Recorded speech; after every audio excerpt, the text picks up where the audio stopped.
बगैर नाम लिए ही चीन डर जाए, अगर बगैर नाम लिए ही चीन रिएक्ट करना शुरू कर दे, तो फिर नाम लेने की जरूरत क्या है? देखिए, प्रधानमंत्री मोदी जो है हमारे बहुत बड़े सियासतदान हैं। उनकी सोच बहुत दूर की है। वो बहुत दूरदृष्टि के आदमी हैं। वो हर वक्त हर लफ्ज सोच समझ के निकालते हैं। उनके लफ्जों के अंदर कभी भी आप ओछापन नहीं पाएंगे। तो इसलिए ब्रिगेडी साहब, ये नरेंद्र मोदी साहब जो है, ये चीन का नाम नहीं लेते और ना ही कभी उन्होंने वैसे तो बड़ी हमें तो पाकिस्तान को तो बड़ी धमकियां लगाते रहे हैं, लेकिन चीन का कभी नाम नहीं लिया। और ये ऑपोजिशन भी भारत की कहती है कि नरेंद्र मोदी साहब के मुंह से लफ्ज चीन नहीं निकलता। इसकी क्या वजह है? ये डेलिब्रेट स्ट्रेटेजी थी या वैसे ही इग्नोर करते रहे?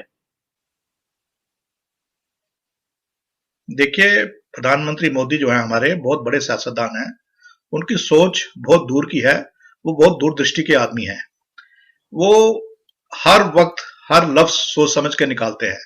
उनके लफ्जों के अंदर कभी भी आप ओछापन नहीं पाएंगे।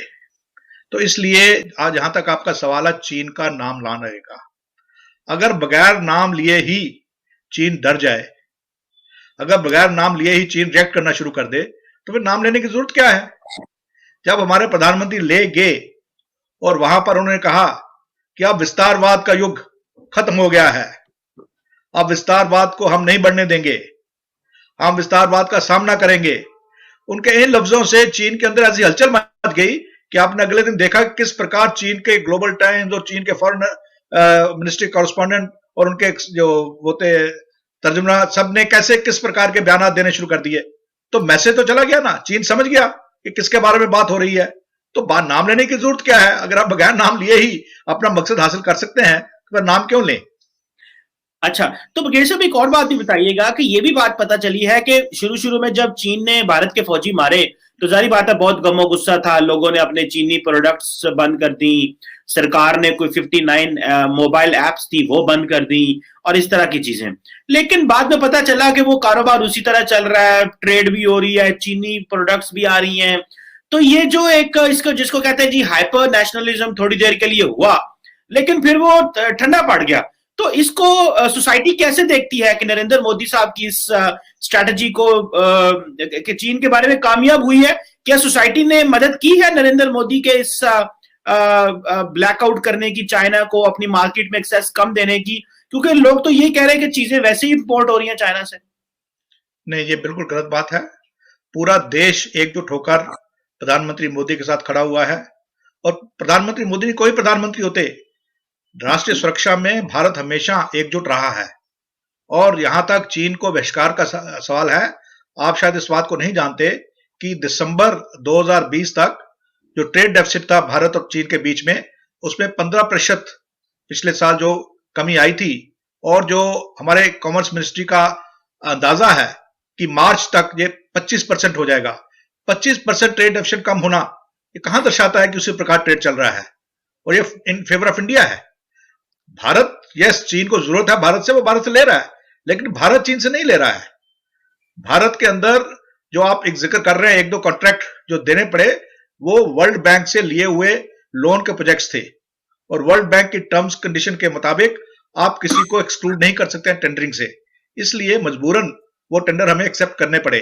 लेकिन जहां तक ट्रेड का सवाल है, ट्रेड बहुत कम हो रहा है और ज्यादा ट्रेड जो है वो चीन की तरफ से हो रहा है।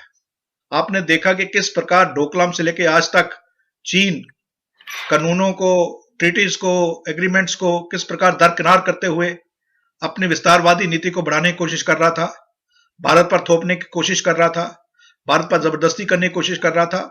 लेकिन चीन को आखिर मानना पड़ा कि भारत के साथ इस प्रकार की नीति नहीं चलेगी।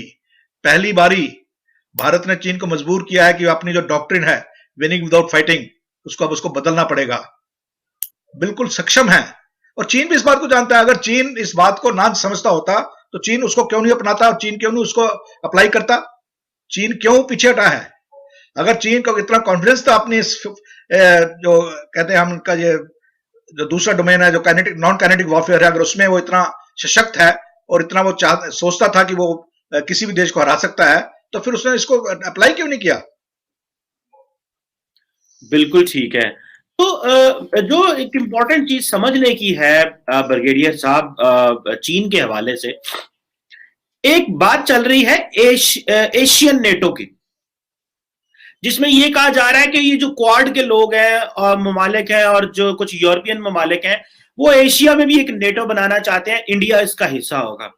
तो आप क्या समझते हैं कि इंडिया जो है वो इस तरह जो वेस्टर्न ममालिक है, जो ट्रांस अटलांटिक एक लिंक है, वहां पे जब इंडिया इतने बड़े ममालिक का हिस्सा बनेगा, तो आप समझते हैं कि वहां उस अलायंस का हिस्सा बन के या एशियन नेटो का हिस्सा बन के आप अपना दिफा मजबूत कर पाएंगे चाइना के खिलाफ? देखिए, भारत की फॉरेन पॉलिसी इस विषय पे बिल्कुल क्लियर है। भारत बाइलेटरल और मल्टीलेटरल ट्रीटीज के ऊपर विश्वास रखता है। भारत इस प्रकार के अलायंसेस के खिलाफ है, शुरू से ही खिलाफ रहा है, और भारत कभी भी इस प्रकार के अलायंसेस में नहीं जाएगा। पर अगर we are push to the wall, जो कि जिसकी कमी बहुत कम है, तो nothing is impossible as far geopolitics is concerned. कि ये जो भारत के अंदर ये जो चेंज ऑफ स्ट्रेटजी है कि चाइना के साथ भी ताल्लुकात ठीक हो रहे हैं, हॉटलाइन बिल्ड हो गई, पाकिस्तान के साथ भी एलओसी पे जो है वो सीज फायर एग्रीमेंट हो गया। So what is this change of mind in India? देखिए, भारत में तो कोई फर्क नहीं आया है। भारत वैसे का वैसे है। भारत एक अमन पसंद मुल्क है। भारत सब पड़ोसियों के साथ अच्छे अमन कुन रिलेशन चाहता है, और भारत की जो डिप्लोमेसी और फॉरेन पॉलिसी इसी के ऊपर आधारित है। इसीलिए भारत ने शुरू से ही ये कोशिश में रही है कि सब पड़ोसियों के साथ अच्छे संबंध हों। हमने कोशिश की पाकिस्तान के साथ भी, चीन के साथ भी। चीन ने हमें धोखा दिया, और धोखे का जवाब हमने चीन को मुंह तोड़ जवाब दिया, जिसका चीन ने आज रियलाइज किया कि उनकी शायद गलती थी, और अब वो इतनी लंबी स्टैंड ऑफ के बाद बातचीत के लिए तैयार हो गए, और उन शर्तों को मानने के लिए तैयार हो गए जो कि भारत ने उनके सामने रखी थी।